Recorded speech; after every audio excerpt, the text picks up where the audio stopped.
Hey everyone, it's Ty, and this video is for my week 8 final project for my motor learning course. The topic that I'm going to choose to teach throughout this video is going to be pretty simple.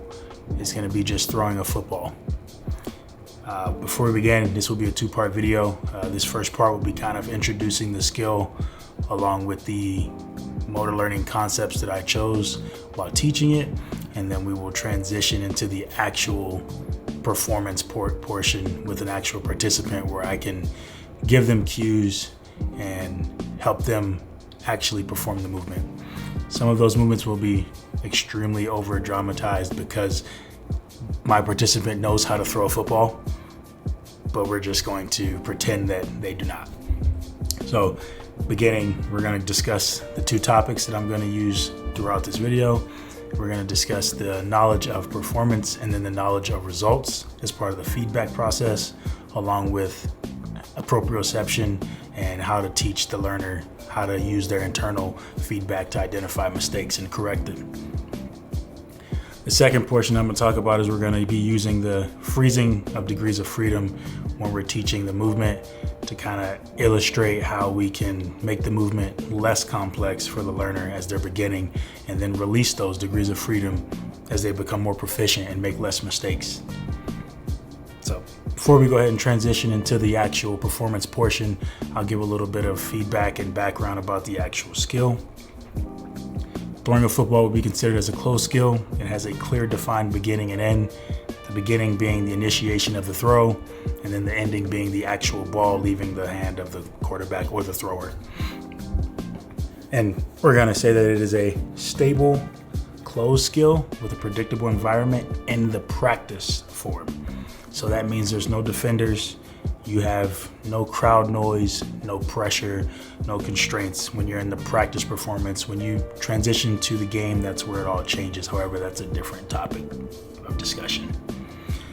Now, knowing these few things about how to throw a football is what allows coaches to develop and implement strategic and effective coaching plans that are tailored to the individual, and that will ultimately help them out and allow them to learn, develop those motor schemas, as well as retention and skill transfer.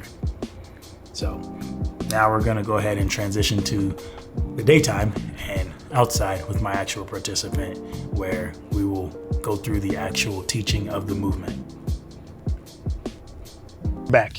Now we're back outside doing the actual performance portion of this week 8 final project. I have my actor here, and he knows how to throw a football, obviously, but for this example, he's going to pretend he knows nothing about it. We're going to start off explaining the freezing of the degrees of freedom and how that makes it a little easier to understand the motor learning task. All right, so as we do your examples, I want you to freeze your hips. So we're not going to twist your torso or rotate your hips. The goal and objective is you're just going to use your elbow flexion, no wrist movement, and just open your palm as you throw the ball. The goal is to get the ball out of your hands in an effective manner. Got it. So give me one throw. Cool. So we can also blend a little bit of feedback with that. Look like your elbow went down a little further, so try to have your elbow go up, get a little arc. Try one more throw. So up. Yep, up, and then just open your palm and release. Okay. A little better. Cool. So there, we got to throw out a little bit. It's a little ugly looking, right? But that's when we'll start introducing a little bit more steps. We'll have your wrist going to it, and we'll have your hips. So for the next step here, we're going to unfreeze a part of your body, or unfreeze a degree of freedom. Cool? Got it. So for this, you can use your wrist movement. Let your wrist bend or twist naturally as you release the ball. So whatever feels natural to you. Okay. All right. Give me one throw when you're ready. Much better. I mean, again, for a beginner, that's amazing. But no, much better using your wrist. Your wrist spent, you got a good spiral out of the ball, and it went straight to the target. We'll try one more throw. I'll look at it and give you any feedback that I see. All right, give me one more when you're ready. Awesome, sweet. All right, so again, to over dramatize this a little bit, we're gonna say that he's progressing at an amazing rate. So for the next step here, we're gonna have you get your torso in there. So give it a little bit of a hip twist. And if you want to, you can add your leg in there to give it a little bit of power. Okay. So again, we'll do that 1, 2 throws. I'll look at the first one, give you any feedback, and then whenever you're ready. Sweet, we'll do one more. The dog's a paid actor. Ready? All right, and go. Cool, sweet. We'll pause it there for a second. So as you can see, he used his torso and his hips to twist. He used his wrist to go ahead and control the spiral on the ball. And then he used his foot for the power. And he also used his elbow flexion to get the arc and get the distance on there. So after those, we'll go into feedback a little bit. All right, and we're back. So for this piece here, we've already got the fundamentals down of how to perform the technique and what needs to be done in order to get a successful throw.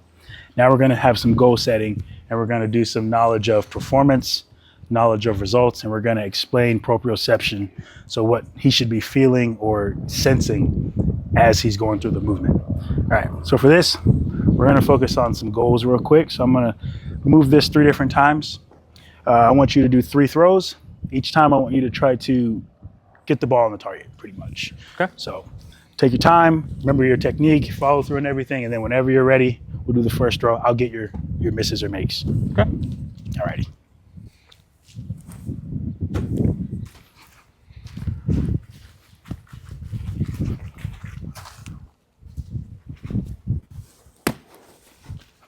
And we'll do again.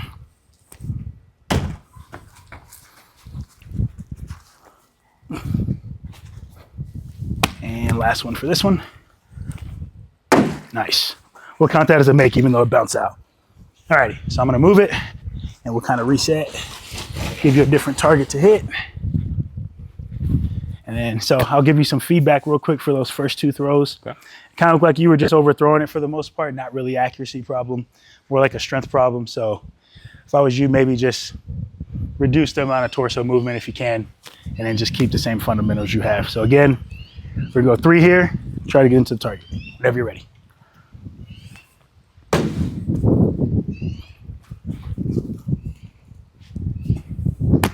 Back a little bit, a little short on that one. All right. Nice. And last one. Outstanding. Nice job. Much better on that one. All right, move it to the final spot. Give you a little distance here. Same concept. Focus on the same movements. For those that look good, first one's just a little short, probably a little bit of a power distance. These should be good. Whenever you're ready, take your time. Okay.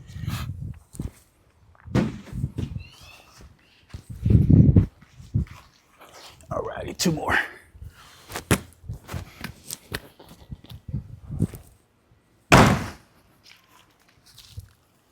And 1 more.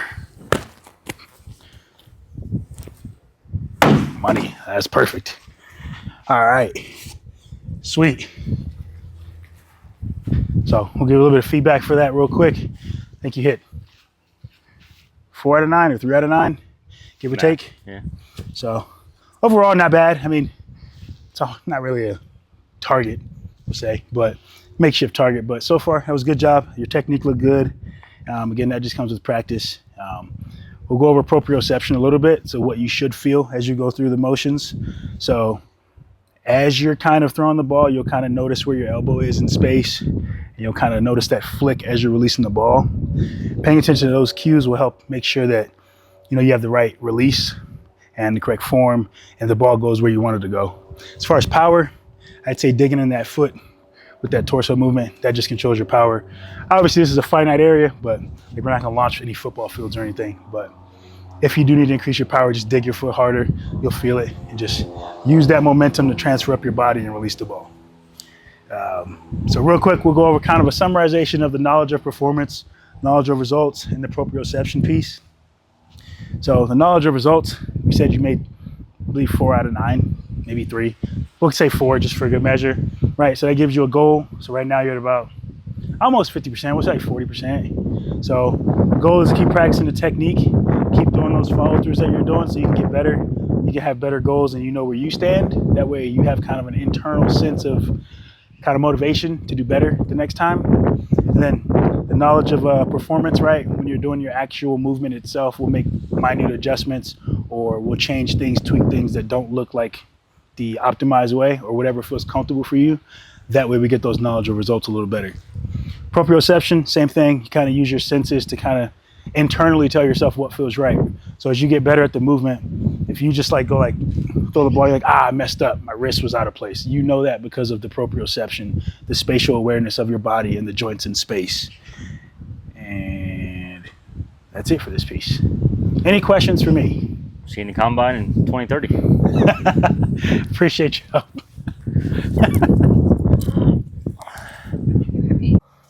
Alrighty, we are back inside. We have finished the performance portion and we gave our actor a little bit of knowledge of feedback, knowledge of results, explained proprioception to them, as well as we taught them the motor learning movement using the degrees of freedom to make it a little easier, reduce the cognitive load, and make it a simple task for them to understand. So to kind of recap everything, the skill that was chosen was to throw a football.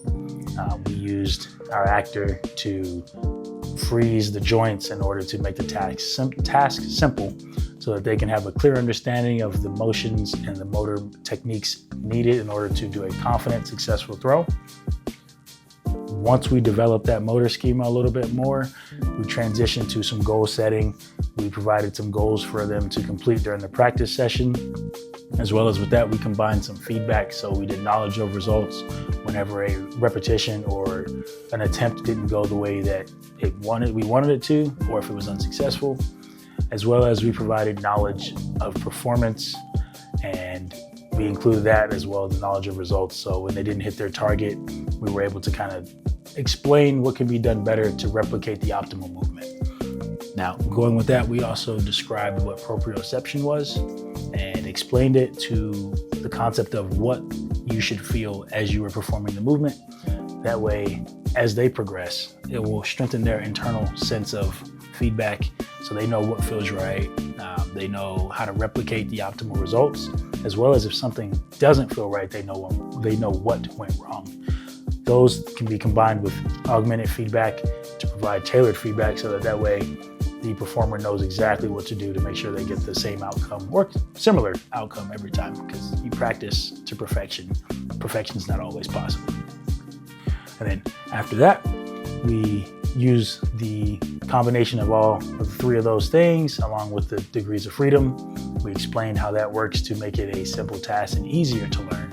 But using the practice example that we had here, obviously it was tailored down a little bit. So we combined a little bit of blocked practice with variable practice.